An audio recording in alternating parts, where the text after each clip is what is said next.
नमस्कार, स्वागत बा आप सबके इन खबर के भोजपुरी चैनल पे। लंबा समय से कड़ाके के ठंड पड़ले के बाद अब एक बार फिर से गर्मी शुरू हो गई बा। धीरे धीरे तापमान में बढ़ोतरी दर्ज कइल जा रहल बा। एही बीच उत्तर भारत का मौसम एक बार फिर से बदले जा रहल बाटे। मौसम विभाग का मानल जाओ तो पश्चिमी हिमालयी क्षेत्र में आज यानी कि 29 फरवरी के रात से तेज बारिश और बर्फबारी शुरू होके जा रहल बा। एकरे अलावा उत्तर भारत के मैदानी इलाकन में 1 मार्च से 3 मार्च तक बारिश हुई।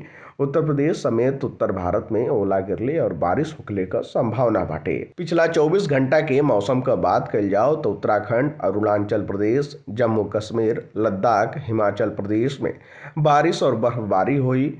और एकरे अलावा पूर्वी और पश्चिमी मध्य प्रदेश, छत्तीसगढ़ और झारखंड, पश्चिम बंगाल, उड़ीसा, पंजाब, हरियाणा, उत्तर प्रदेश, बिहार समेत अलग अलग जगह पे हल्का से मध्यम बारिश रिकॉर्ड कइल गईल। वहीं एमपी, छत्तीसगढ़ और मराठवाड़ा और झारखंड में ओला भी गिरल।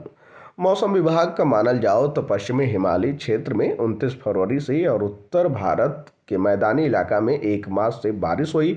वहीं उत्तर प्रदेश का अगर बात कल जाओ तो उत्तर प्रदेश के पश्चिमी इलाका में 1 मार्च से ही मौसम में बदलाव देखे के मिली और कई इलाका में राजधानी लखनऊ समेत कानपुर, उन्नाव के आसपास के जिलन में बारिश देखे के मिल सकेला। वहीं आपको बता दें जौना तरीका से पूर्वांचल के क्षेत्रन में गोरखपुर, देवरिया, बलिया, गाजीपुर, बस्ती, खलीलाबाद, मऊ के आसपास के जिलन में दिन में तेज धूप देखे के मिल रहल बाटे और एक कड़ाके के धूप के कारण लोगन के दोपहर के समय गर्मी का एहसास हो रहल बा और जैसे जैसे दिन ढल रहल बा शाम के समय अभी भी हल्का ठंड का एहसास हो रहल बा। खैर, पूर्वांचल के क्षेत्रन में भी एक बार फिर मौसम में बदलाव देखे के मिली और 3 तारीख के बारिश के आसार बन रहल बा।